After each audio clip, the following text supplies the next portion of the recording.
Hey folks, Schneider here. I just got off of Newsmax. Love being on Newsmax.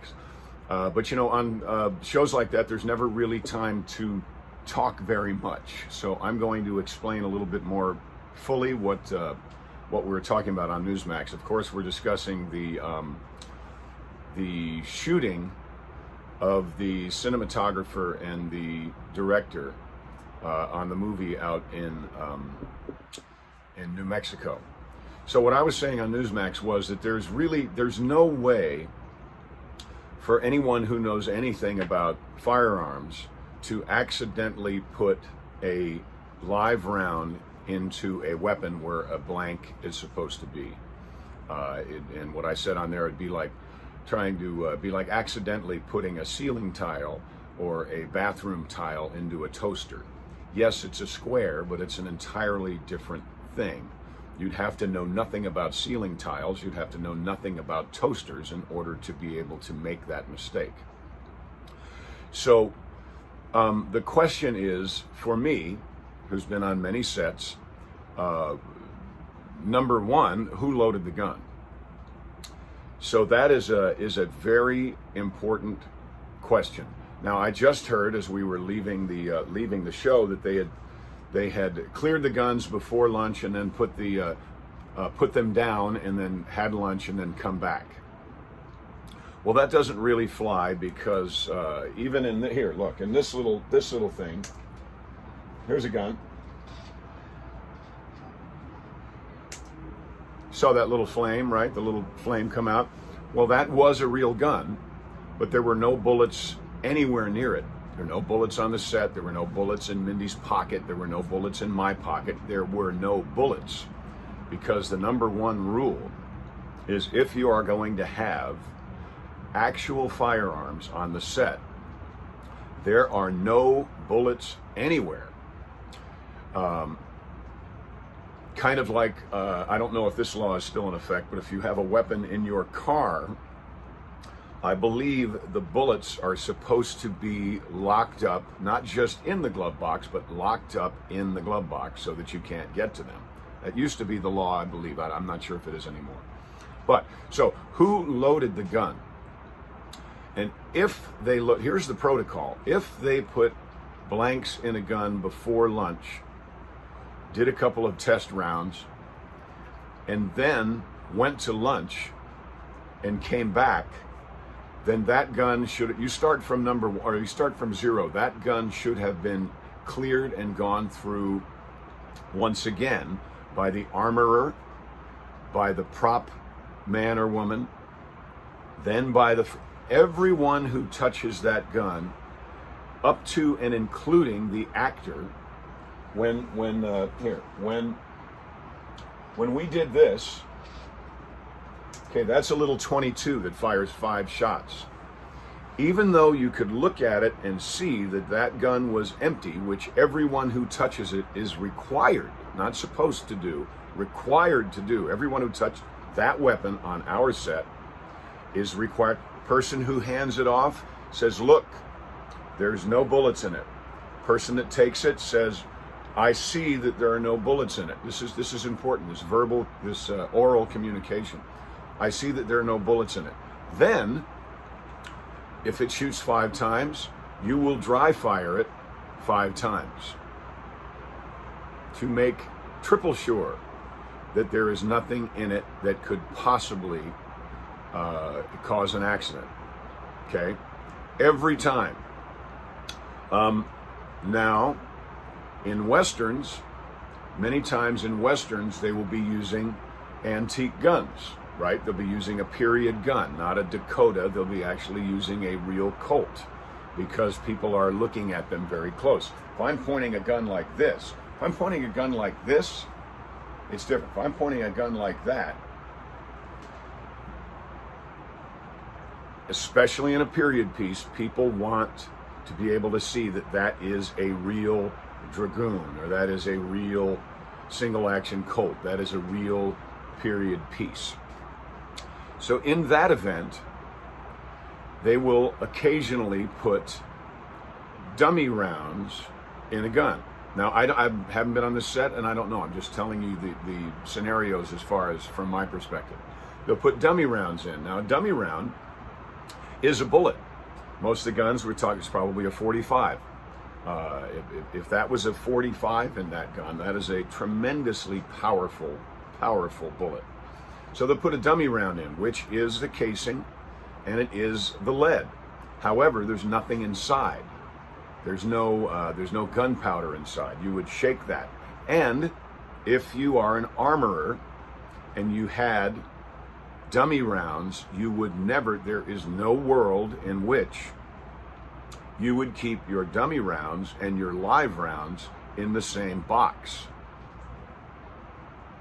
Doesn't exist.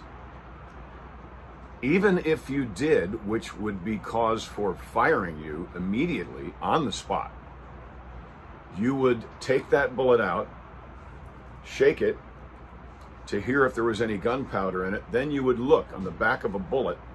Where's your belt? Is your belt right here? Hold, please. Thank you, baby. So so on the back of a bullet, this is the cap. So isn't that cool? When you pull the trigger, there's a little point on the end of the trigger, or sometimes inside, but on a Colt, there's a little point on the end of the trigger. It will hit this dead center. That's a little tiny explosion, but it blows fire into the chamber of the bullet. So boom, boom, it explodes and ignites the gunpowder that's over here, which then causes a tremendous amount of pressure, which then pushes the lead, the projectile, out of the end of the bullet, then out of the end of the gun. So if it's a blank, still has less gunpowder, because there are full loads, half loads, and quarter loads, okay? And everyone on the set would know what that was, because the first AD would say, we're gonna shoot blanks, we're going into blanks, gun is hot, it is a quarter load, but treat it like a bullet. Very important. Treat it like a bullet. So then a little piece of paper, wadding, cardboard, would come out of the end, and it would be on fire. I know, because I got hit on Dukes with one in the arm from about 20 feet from a 45, full load. It burned. It didn't hurt. It burned. So I hope you can see the big question here is how in the world did a live round get put into a real gun? It's not a prop gun. It is true that if I pick up this pen, it becomes a prop.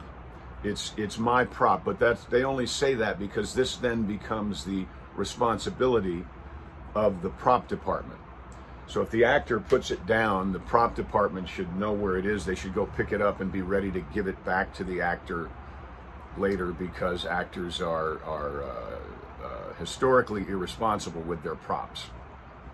However, in a Western, you usually you would keep your empty weapon prop on you.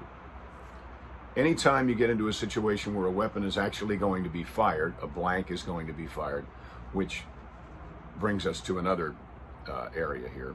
Anytime you do that, the weapon is handed back over to either the prop master or the armorer. Now, when you are doing a movie that has a lot of guns in it, a lot of gunfire in it, then most of those times, especially on a $6 million movie, which is what I understand the budget was on this, you'll have an armorer, which is a weapons expert, usually someone from the military, oftentimes a SEAL. I mean, a very high level gun expert, weapons expert. And in those cases, the guns will be handed, I believe in the times that I've done it, the gun comes from the armorer to the actor in full view of the first AD. There's no reason in that world for the first AD to take the weapon and hand it over. And that's also that, remember I said when we did this, even though we knew the gun was empty and there was no intent to shoot, have fire come out of it, because I was going to do that later, we went through all the safety precautions anyway, every time. If you put a weapon down on the set, if I was sitting here talking to you, and this was a gun, and I said, I'm going to run, before we do the shot, I'm going to run to the restroom, and I put that down. When I come back, we start at 0. We start at, hey everybody, this is a firearm, and it is empty. Open it, show everybody that it's empty. In fact, to make double sure, the armorer would go bang, bang, bang, bang, bang, click, click, click, click, click, and then hand it to me and say, weapon is empty. I would look at it and say, yes, the weapon is empty. And then I would go bang, bang, bang, bang, bang, bang, click, click, click, click, click, click. So there is a protocol that is innate now to people who've done this more than one time. And there's a reason for it, so that what happened this last weekend couldn't possibly happen. It is tragic, yes, but this needs to be investigated criminally, I believe, because it's either criminal negligence or worse. Now, here's a terrible scenario. People who don't know anything about guns, and those are usually the ones who are trying to get rid of the Second Amendment because they're unaware of them. I'm not going to speak against snowboarding because I don't snowboard. I'm not going to speak against something that I have no knowledge of whatsoever. However, it seems like there are many people who feel like they should, and Alec is one of them. Blows my mind. So you would have to be a complete and total novice with regard to firearms in order to put a bullet in a real gun on a set.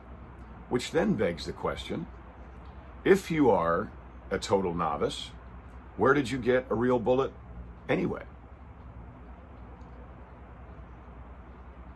People who are against guns usually don't have bullets in their pockets. So where did the bullet come from and who put it in the gun? These are two very important questions. And then remember, from the reports I've heard, it was the first AD that handed the gun to Alec and said, gun is cold. Which, by the way, means there's not even a blank in it. Gun is cold means the gun is empty, incapable of being fired in any regard.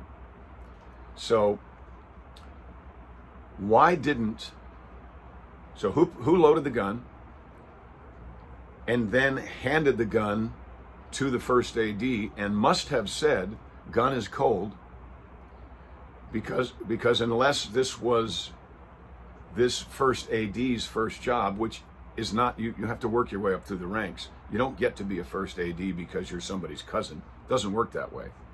So this person knew the rules. Why didn't this person look at the gun, check it, dry fire it? And then they handed it to Alec, where, as you now know, they should have said, they did say gun is cold, but they didn't prove it. You have to prove it. You have to show it. So if they showed the gun to Alec and said gun is cold and done it the proper way, then they would have shown him the chambers of the gun is cold, fired it and handed it over, at which case they would have said here, Alec would have looked at it and said, yes, the gun is cold, close the chamber, or if it's a 45, put the little clip down, not clip, the little spring-loaded thing that keeps the bullets from falling out, dry fired it, and only then would they have told this first AD, would have said to the director, "We're ready, sir." Only then. Okay? So I hope this helps you put yourself there and ask some legitimate questions. At some other time, we'll get into why was the gun aimed at the cinematographer and the director. Why was that? Because that's also strange. Quickly, occasionally when we are rehearsing, like if the shot is this, right, like that, I will be on the other side of the camera, looking at the viewfinder, talking to the camera operator, and saying, "Okay, right here, I want you to aim it. Okay, aim, aim, aim. Okay, right there is the center of frame. See how it's the center of frame? And I want to see the fire come out of the end of the gun. Okay, in this scenario, that gun is going to shoot a blank in the old days, but now it's not going to shoot a blank. It's just going to be like that. It's going to be CGI, and it looks exactly the same. And I have full control over the size of the fire that comes out and how much smoke and everything. I like having full control of something and having a safe set. I like that.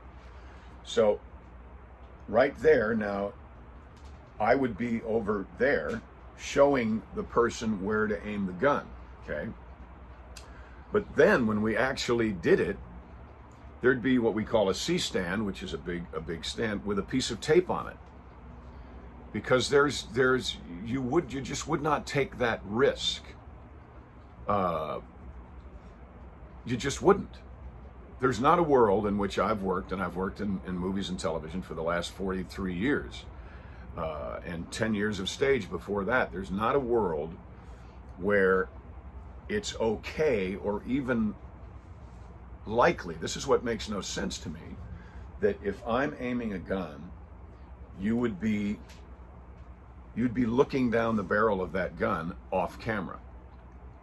I don't understand that. I'd like to see the shot, because I'd like to see if Alec was far away and shooting, is it like Butch and Sundance, bang, bang, bang, bang, bang?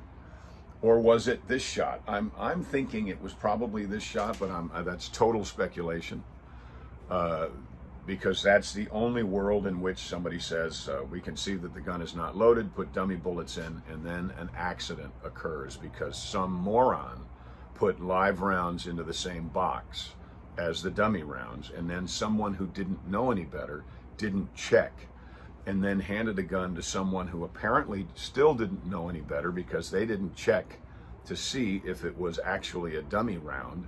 And by the way, when you look in there, I know I'm rambling, when you look in the back of a gun, the way you tell whether it's a dummy round or not is to see if that has a dent in it. That means it has been fired and cannot be fired again. You can't fire these things twice, or sometimes that'll just not be there. Okay? So there's a whole lot that had to go wrong in order for this to be